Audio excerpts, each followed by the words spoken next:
My name is Griffin Payne. I'm here in the Texana room of Fondren Library at SMU's campus. The date is April 20th, 2018, and the time is 10 o'clock in the morning.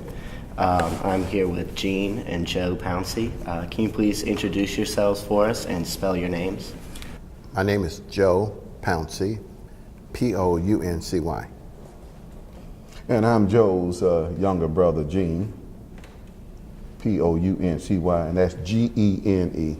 Okay, thank you for joining us this morning. Can you tell us a little bit about where you grew up, what your childhood was like, that kind of thing? We are from Dallas, attended Lincoln High School in South Dallas, and we graduated from high school in 1970.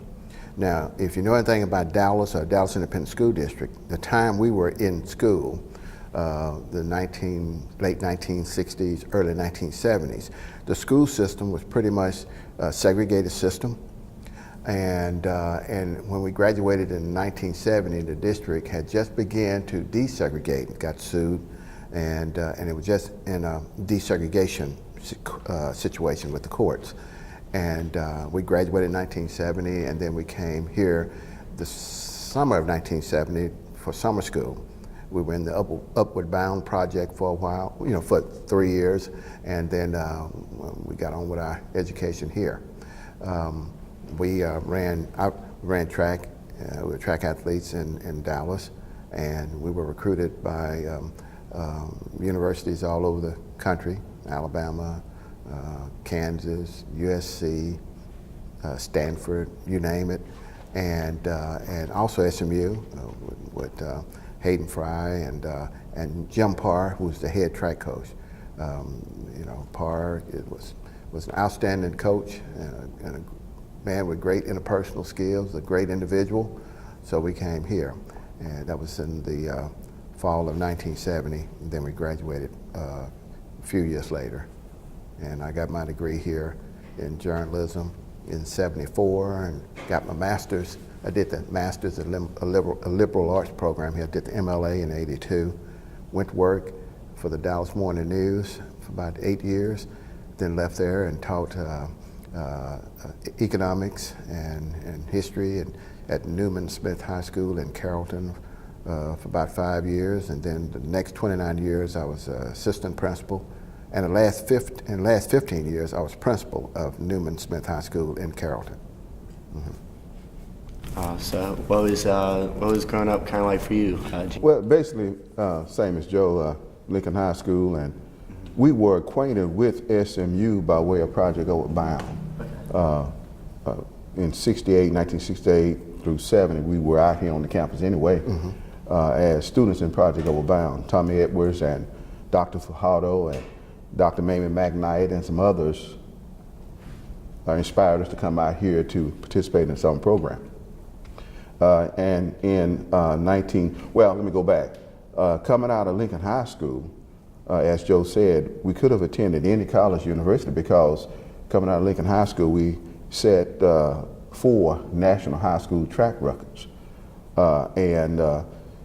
So we could have gone anywhere, but Hayden Fry recruited us, and then Jim Parr, the track coach, recruited us.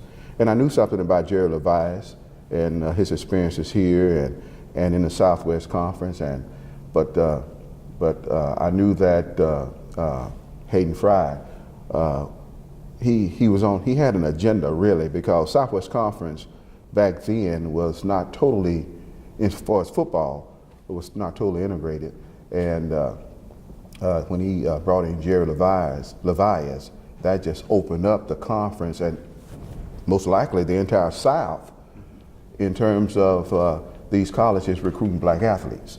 Alabama and those Joe mentioned, he didn't mention University of Arkansas, but the majority of the Southwest Conference schools were just looking at what Hayden Fry was doing by way of recruiting black athletes out on this campus. Mm-hmm. So Coach Fry talked to us, he recruited us, and then Coach Parr recruited us, and they talked about the education, what kind of education we could get, and the advantages we could embrace after graduation.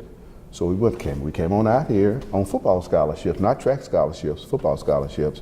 And then we graduated. I graduated with a bachelor's in speech, then went on and got a master's here in liberal arts, and went on from there to teach 35.69 years college English and composition and history in the Dallas County Community College District.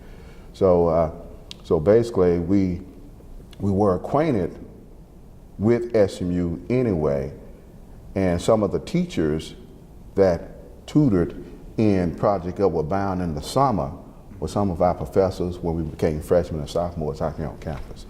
Dr. Richard Sinzinger, Yeah. Dr. Griffin Payne, who wrote the book, The History of SMU Athletics, just to name a few. Just two of many. We had a pretty good understanding about the history of the university, and if you understand anything about SMU, SMU was one of the first Methodist universities in the South to desegregate. Yeah, it was. During the 1950s. Cecil Williams and four other guys graduated from the Perkins School of Theology about 1955. And so they were doing some things toward desegregating schools. The South was pretty much segregated. The Brown versus Board of Education was 1954.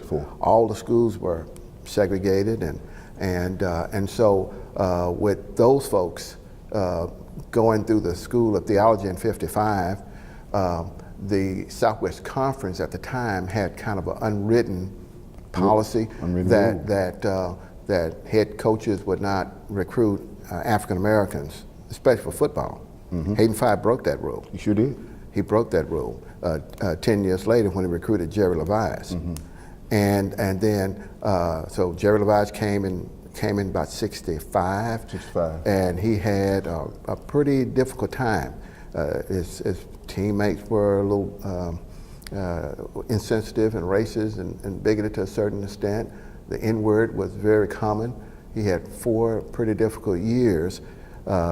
He couldn't even get a roommate for 4 years, and after Jerry experience, he came here when he was the first African American to get a scholarship in the Southwest Conference.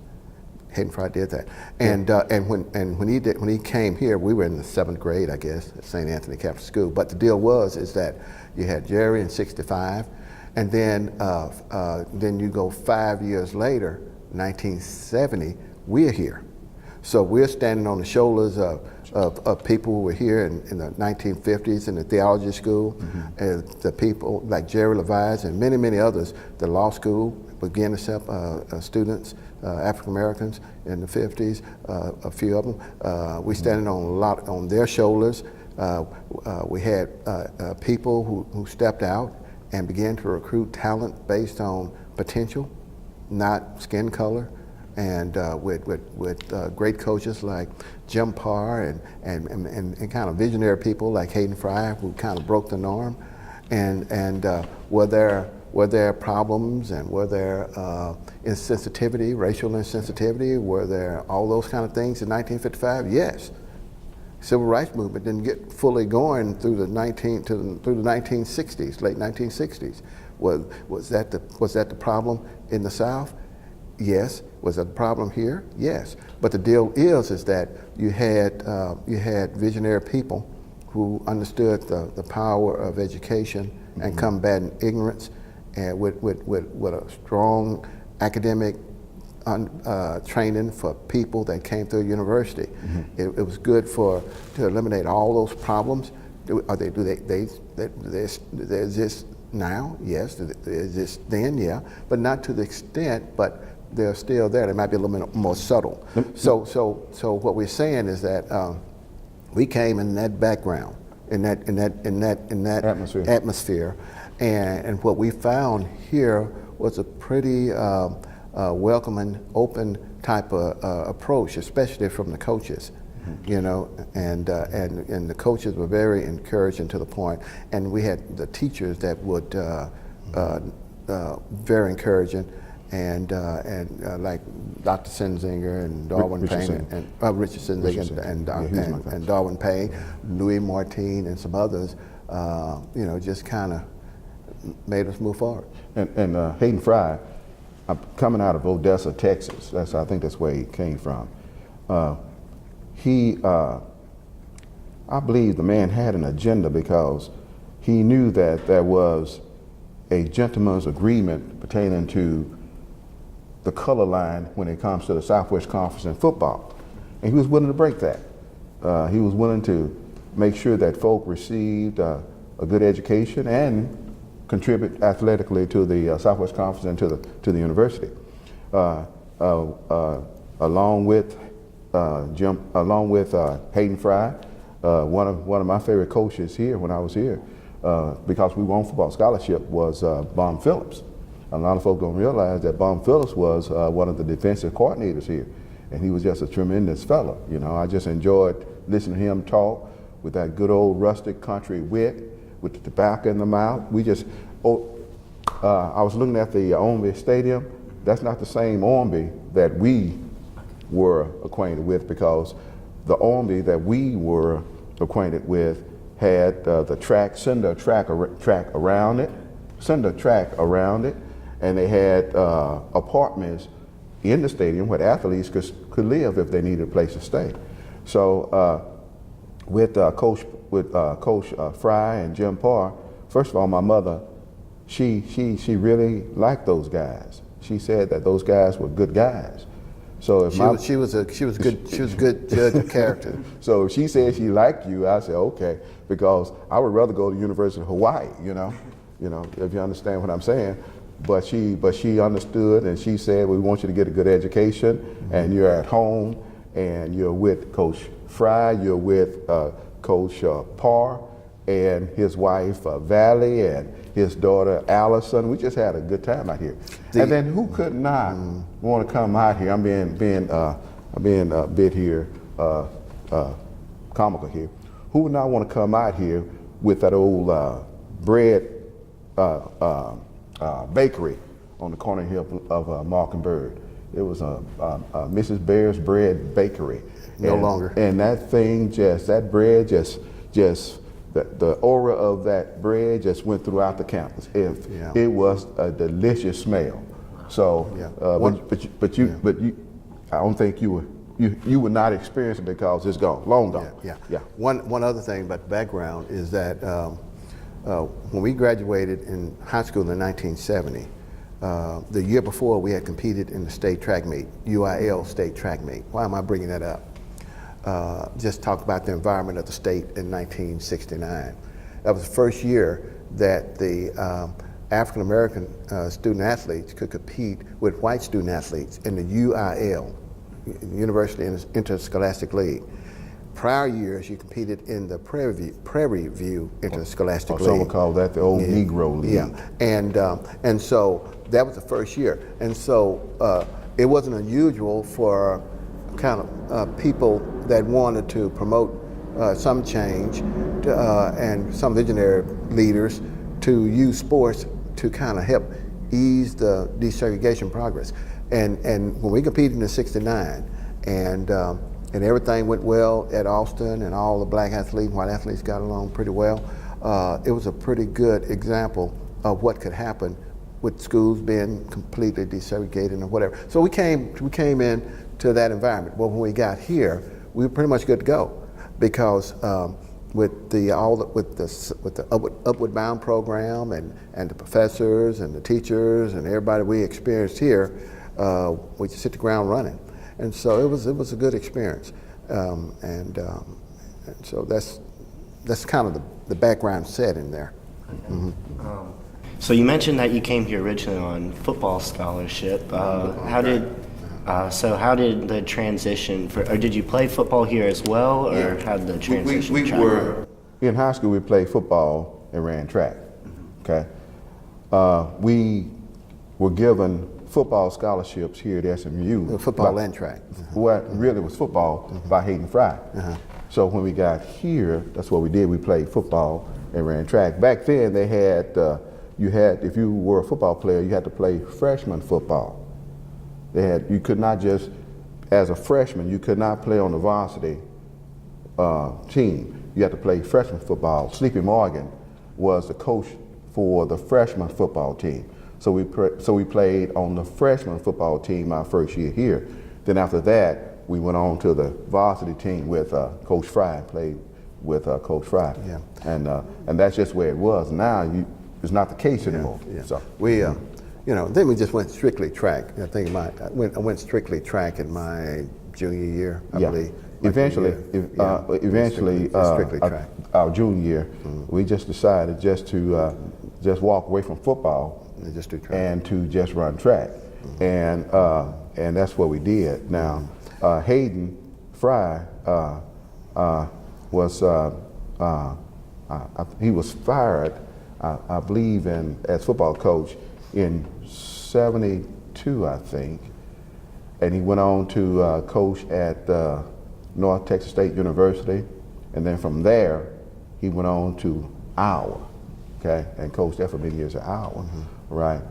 But basically, Baum Phillips, who was one of the coordinators, defensive coordinators, left SMU in '72 and went to I believe Oklahoma State and became head coach, and then he left there and became general manager and head coach for the Houston Oilers. So, but I know as a defensive back, Baum, he kept in contact with us. Matter of fact, even though we quit our junior year, Baum invited me to go to, sent me a free agent contract upon graduation from SMU in '74 to come and participate with the Houston Oilers football program, pro club. And I signed the contract, but I decided to just get in the classroom and teach a little bit of composition and American Lit. So, but these were the gentlemen that surrounded us, and they were good guys. So what was the reason to just focus primarily on track? Well, for me, I was better at it. It's no brainer, and I had won the Southwest Conference Sprint 220-yard dash title a couple of years, and I wanted to win it 2 more years, and I did, and became the 5th person in Southwest Conference history to win 4 consecutive sprint titles in the old Southwest Conference. And so I was better at the track thing than the football thing, and my heart was more in the track thing than the football thing. So it was pretty much it was a no-brainer, and so Coach Parr loved it, and so we concentrated on track and had a pretty good 2 more years to compete. Made All-American in track in my senior year, and did some things that was pretty fun, and productive, and so it was good. So for me, it was a no-brainer, We did pretty. Within the Southwest Conference, we won the sprint relay title our sophomore, junior, senior year, and I won the dash title twice, 100 yards and 60 indoors. But we tied the conference record in the sprint relay. Yeah, we did. But in terms of football, I would just rather not hit knock, and rather just dash a 60 or 100, and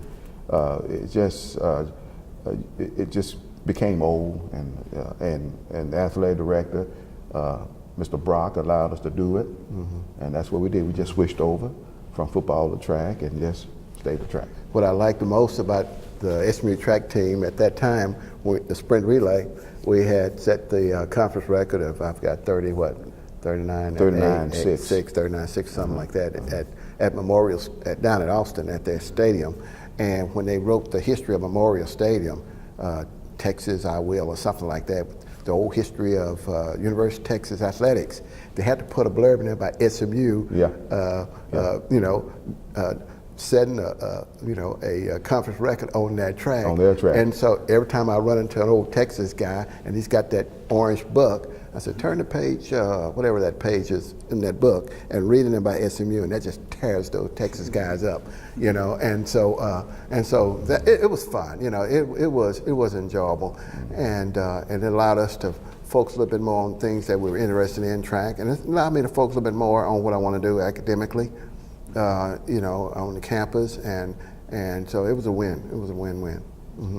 What was it like balancing both your academic career and your athletic career? It was pretty easy. Now let me tell you one thing.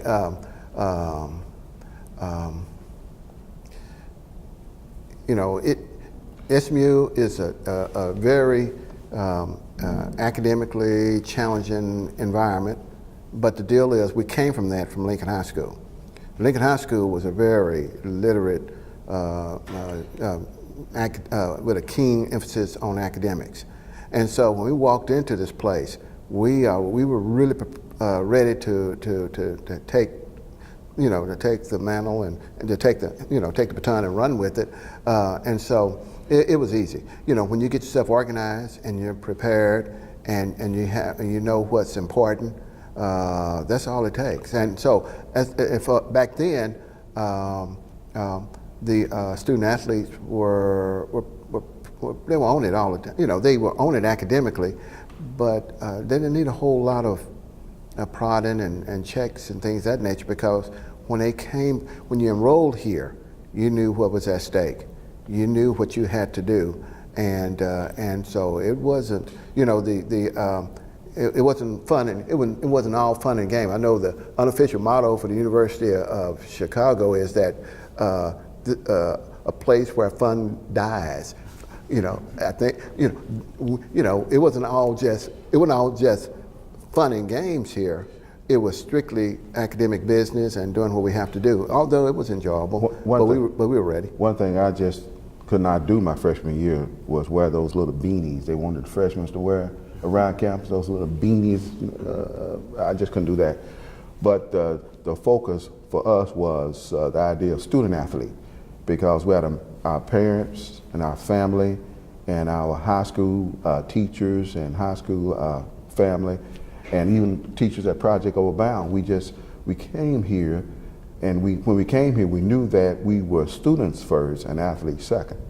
Not only have the ability to catch a football or to run fast, run 100 meters and 10 flat, but to also get in the classroom and do well in the classroom. And that kind of mindset was instilled within us, and that's what, and we knew that's what we had to do.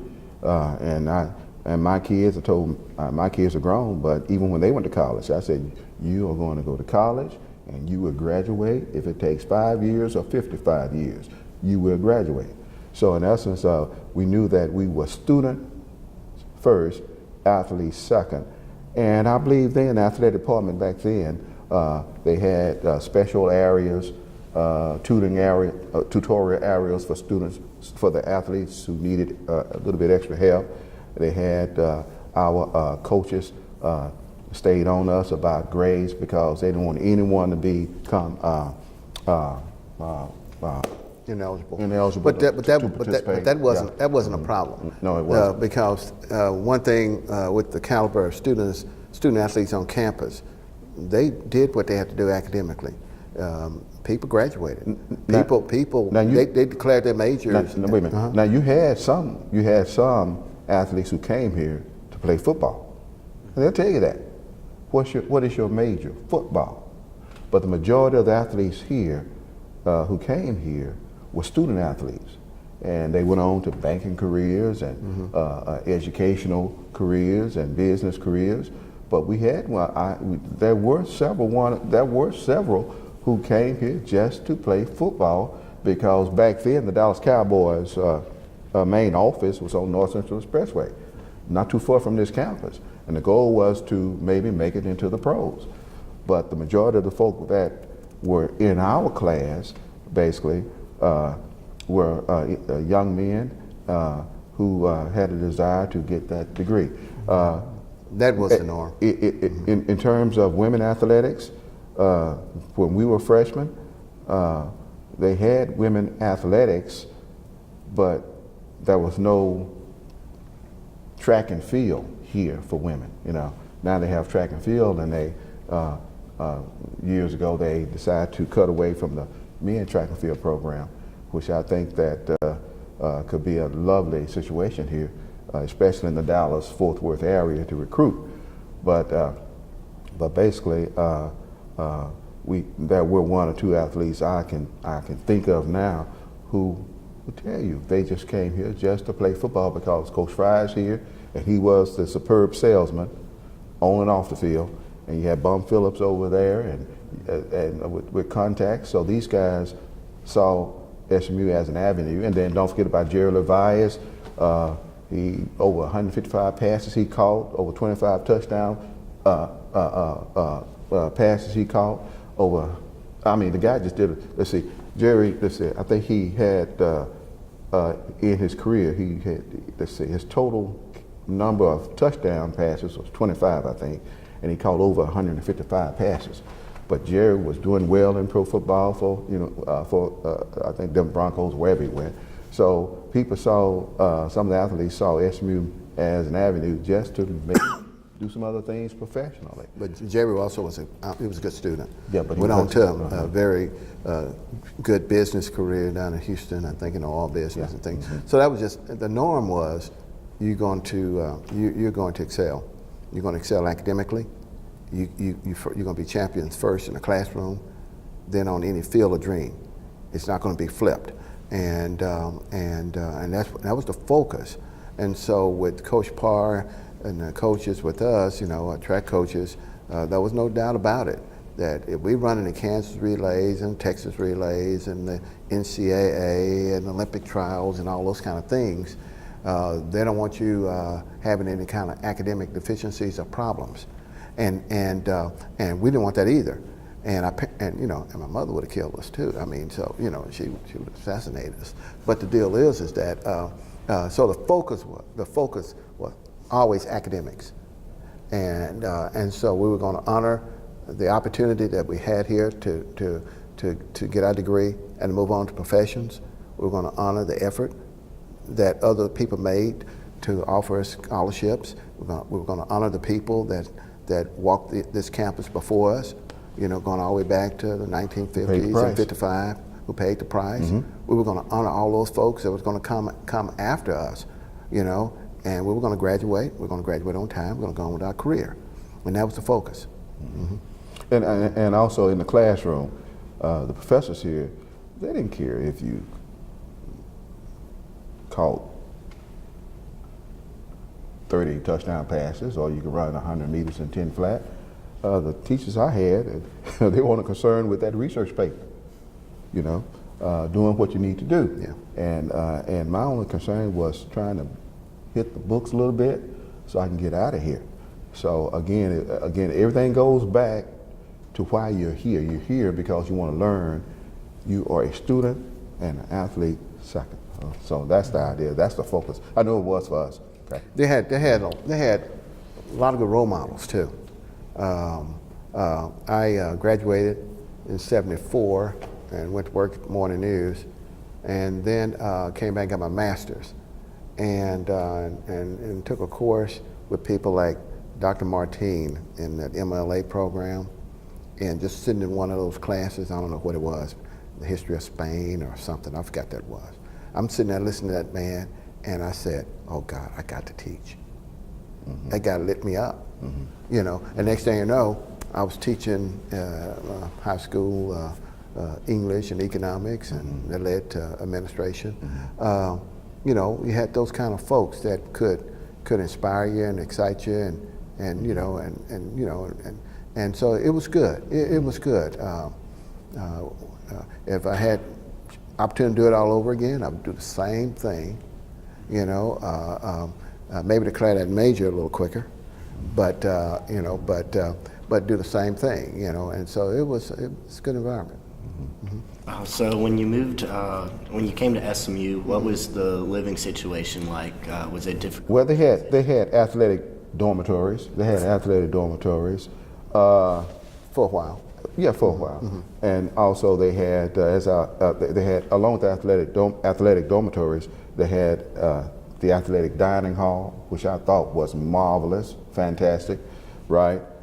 But eventually, though that type of living situation was, I believe, abandoned because of NCAA regulations and rules. No, what I think what happened with that athletic chow hall, I think the students thought it was kind of, it was an inequity there. Yeah. You know, you got the student, you got those athletes over there going into this dining hall, getting, you know, steaks and things like that. And we going over here to, you know, I haven't been in the chow hall over here at the campus. We're going over here eating over here. And I think they changed for that reason, you know. And so, but eventually all the students, all student athletes were put into the regular dorms, you know. And the NCAA, I believe, eventually passed a mandate that said that type of situation was off limits. All right, but we stayed in the regular dormitories like other folk, like the regular students, because we were students. My freshman year, I don't think he was my roommate. The university.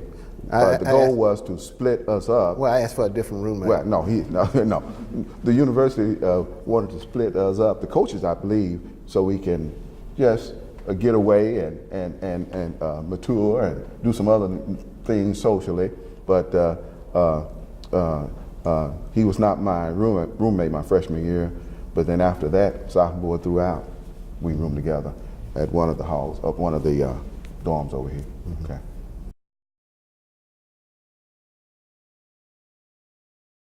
But they had on campus. They always had. There were always activities for students on campus, just like now. There were organizations that were homogeneic. You had African American organizations, and they had different functions for black students or African American students. But that included all students. But with that being said, the university had functions for all of its students. You know, over at Dallas Hall and the old Humphrey Lee Student Center, they always will have on weekends some kind of program or some kind of entertainment there for the students. In McFarland Auditorium, there were always programs bringing in guest singers and speakers and things like that to entertain faculty and staff. So it was basically okay. But because we were from Dallas, I could always go home. I could always go back. That's what I was going to say. It was a little different for us, you know, because you know we do our academic work, we do our track stuff, we do our traveling with track and all that, and a lot of the times when we had the downtime, we might be back at home for a night or two or you know, something of that sort. But if you wanted to go and hear a speaker at the student center, they had all kind of people come through that student. Stokely Carmichael, I got corrected by him one time in one of his little meetings over here. You know, 'cause I raised a question. He thought it was kind of out of order, but the deal is that they always had speakers and activities. So it was we I was not contrary to I was not one of those real social animals. Antisocial. I was kind of like I kind of had like a one-track mind. The academics, my training, and my academics. Let me just put it for myself. We didn't have time for, I would just say, foolishness, because our goal was to hit the books and get ready. We had to perform on the track and we had to perform in the classroom. So the other frivolous things that were going on campus, okay. If other folk want to do that, fine. But I know I didn't have time for it. I spent the majority of my time just trying to get in that classroom and do what I need to do, so I can also be prepared to function athletically, because we were on scholarships and we wanted to keep those scholarships. And the goal was to do the best you could do in the classroom and on the athletic field. But the schedule for Division I track and field was pretty keen. You have these major meets that you're running: Texas, Drake, Kansas, NCAA, Olympic trials, national meet, National Federation of Track and Field competition. You had all these major events that you had to train for, and then you had you're taking a full load too. Because I think I was carrying anywhere from 18 hours. I think I'm carrying 18 hours a semester or something like that. I was carrying a load. And so you didn't have a whole lot of time for to waste. You had to use your time and organize yourself to be productive as best you could be. And so, but you still could walk over to the student center and hear a lecture, or go there and hear a little music, or get a cup of coffee, or they used to have a bowling alley down there in that student center. I think it's gone now, but they used to have a bowling alley there and all that kind of business. And so it was an interesting environment. What we did notice that a lot of the when we were here, the campus was probably not as large as the student population, not as large as it is now. You knew a lot of the folks on campus. So when you walked the campus or you go into class, you knew a lot of the folks, or you recognized them. Might not know them by name, but you knew them. They might be in one of your classes. You pass them, And so everybody was. It was a little smaller environment then. I don't know what the population is now, but it was like that. And all the students tend to. About 11,000, I think. Yeah, all the students tend to kind of be respectful of each other. Well, there was some exception, but you didn't give it much. You didn't give it much play, because you had things you needed to do and focus on, and you went on about your business. Okay. So after college, when you graduated, can you go over again exactly your career fields? And well, let me tell you mine. When I graduated, I got a job as a reporter and writer for the Dallas Morning News. I covered. I did feature stories. I did the police beat. I covered the police department, Dallas Police. I covered all kinds of stories like that. Wrote stories about you name it. Interviewed Ronald Reagan out of DFW and all this kind of business, and I did that for 8 years. And then decided to do my master's work. And at the time, the company that owned the Dallas Morning News would pay their employees or reimburse them for getting their master's degree. I always wanted to get my master's degree. My wife worked in education. She was a teacher and later became an administrator in Dallas. And she kept talking to me about, well, you need to go ahead and, there's a teacher in you. I mean, it's down there. I can tell it, And so she eventually convinced me to go ahead and get the master's and get my certification through University of North Texas.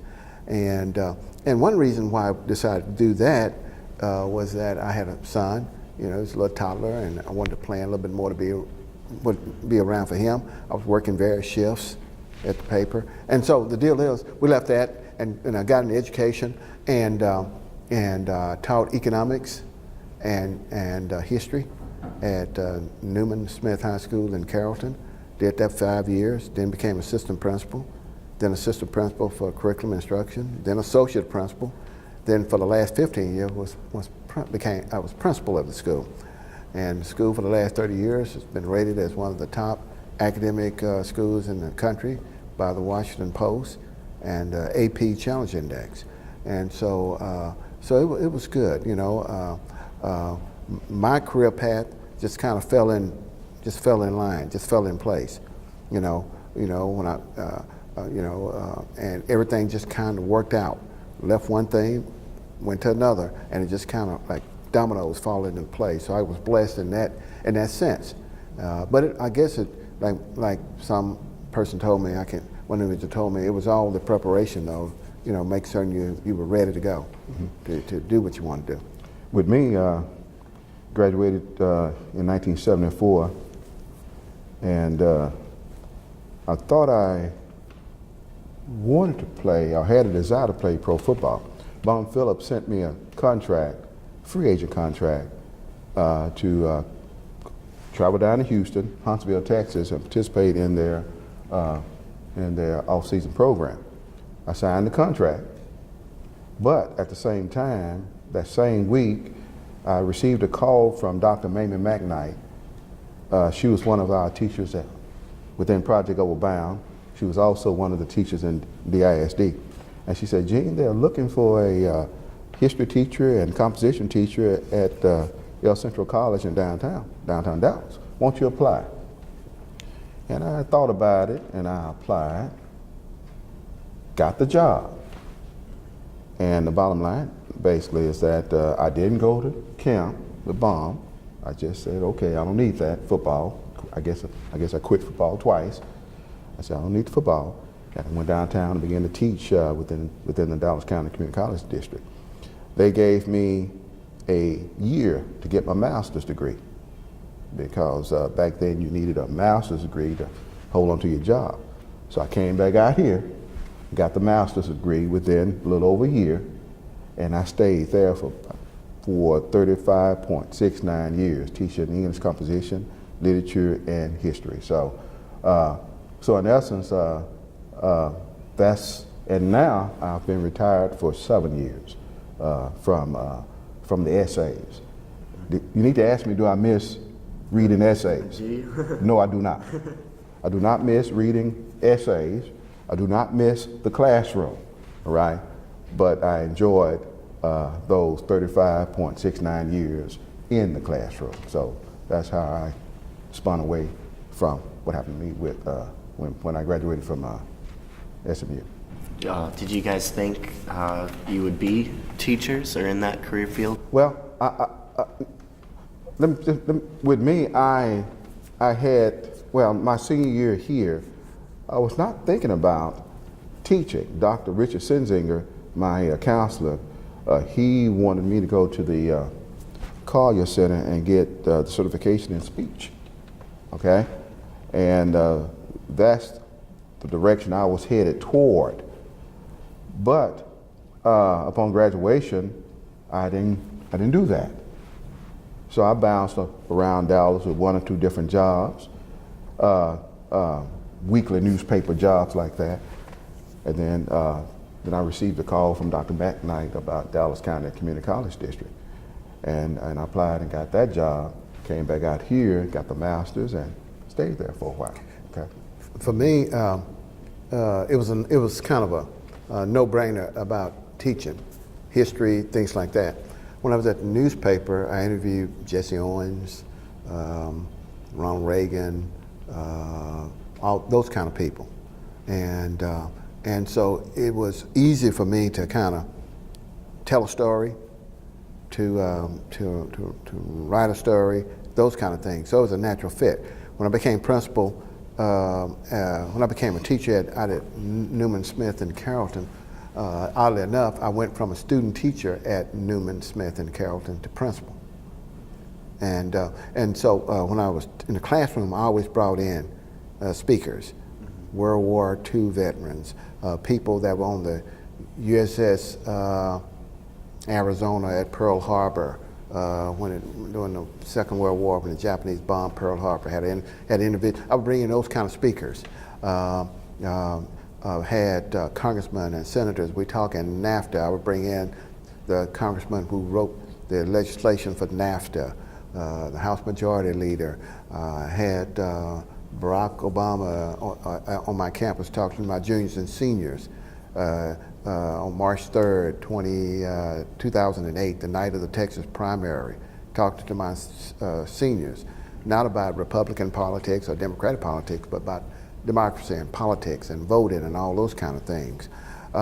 So I always like to deal from the historic standpoint to when I'm dealing with students. I bring in speakers. I bring in clips, articles, things, and so it was pretty a no-brainer for me to do that kind of thing, and so it was just a natural progression, And I still, I retired this past June after 34 years on the campus, and I might get back doing something in that area again, but it was just a natural progression for me. And frequently I think about some of the teachers I had out here, like Dr. Harold Weiss, professor of speech, and Dr. Richard Senzinger, my counselor, professor of speech, and Dr. Griffin Payne, professor of journalism. These guys were good teachers. They were great teachers. And I guess I didn't know it, but I was so in tune with them that when the opportunity came around for me to get a job in education, I said, wow, let me do it. I would like to do that because I can hear Dr. Harold Weiss now. You know, I can hear him, you know, with that grin and that smile, communicating to his students in that classroom. And I can see Dr. Senzinger and Griffin Payne. I never forget, on one occasion, I turned in a written report to him, and he said, no, Gene, this is not the way I want this. And he brought me over here to Fondren's library, brought me over here and pointed out some things that he wanted me to do in this library to make that paper worthy of his attention. The best thing that ever happened to me, all right? So I remember these guys, and I guess inadvertently, deep down within, these guys just sunk in, you know? So when the opportunity presented itself, I said, okay, wow, let me try that, let me do that. And I tell folk all along, when I have the opportunity to talk about education, I taught 35.69 years, but I did not work a day in my life because I enjoyed every day. I did not work a day in my life because I enjoyed every moment in that classroom. I gave it all. That's why I can look back now and say, hey, I don't miss it too much, because when I walked out, I left everything in the classroom, you know, because I had some good role models, those guys who really pushed and looked over and did whatever they could do to make sure that these little these athletic-minded young men would be successful. They took it personal, and I appreciated that. Well, do you guys have anything else to add to this interview? Yes, when will SMU get a men's track team again? I hope soon. I hope soon. We need to fire up the men track and field program again. Yeah. I think that's very important because the recruiting aspect of having athletes from the Dallas-Fort Worth area participating here in track and field, I think will be marvelous. And not just only football or basketball or whatever, but track and field on both sides, men and women. I think it's a wonderful thing. It'll be good for Dallas. Yeah. The only thing I would tell any student that's viewing this is that remember that take advantage of any opportunities that come your way. Be a good steward. They want to read something about stewardship. Peter Block wrote a book called Stewardship. And a good steward brings honor to the job given him. Are there problems?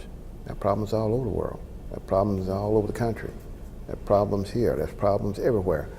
But the deal is that you take advantage of the opportunities that's given you and be a good steward and bring honor to the job given you and opportunity given you. And that's what learning is all about. We need quality institutions like SMU. We need quality educated people for this democracy, you know, and all the ignorance and things you see daily, you know, even what was it, Jefferson a few years ago, Thomas Jefferson, who owned 600 slaves, and he said that talking about democracy, he said that a democracy cannot withstand too much ignorance. And that's what education will do. It'll help eliminate ignorance. People, my mother used to ask me all the time, you know, a principal at the school, and she would say, what do you do every day? She would ask me that, you know, because she see all that stuff on TV and think we are all running around. You know, what do you do? What do you do every? She asked me, what do you do every day? And I would tell mother all the time is that what we do is to try to make certain that we stamp out ignorance, superstition, and understand that students have opportunity to take advantage of opportunities.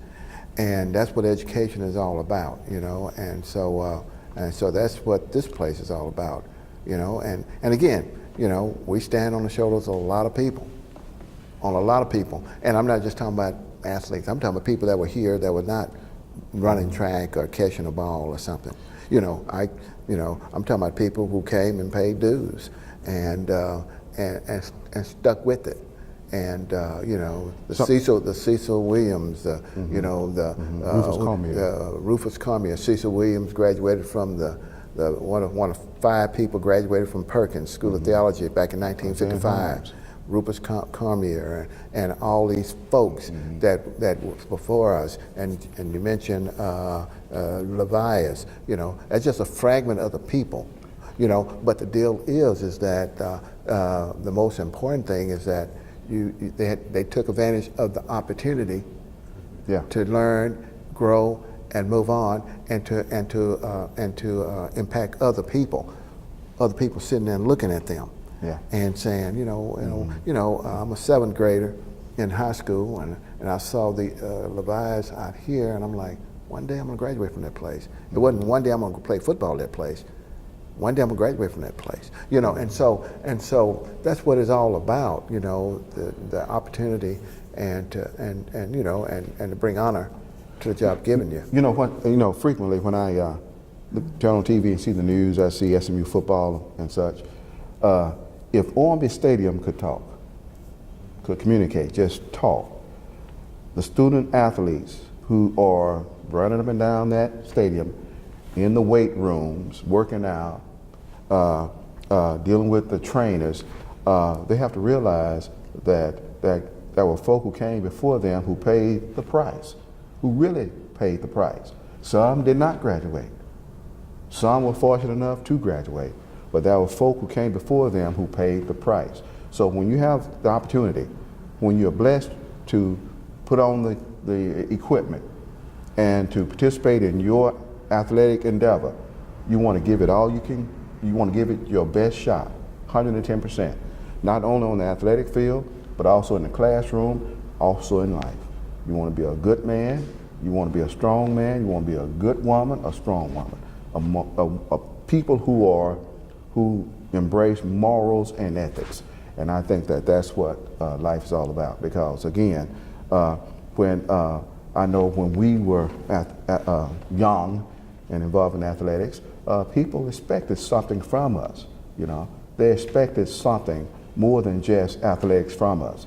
They wanted us to set the example for other folk, other children, other boys and girls who might want to be like Gene or Joe. So we just could not let them down. Well, thank you for coming here this morning. That was fantastic. Thank you. And for the brother, he didn't work at all. He didn't.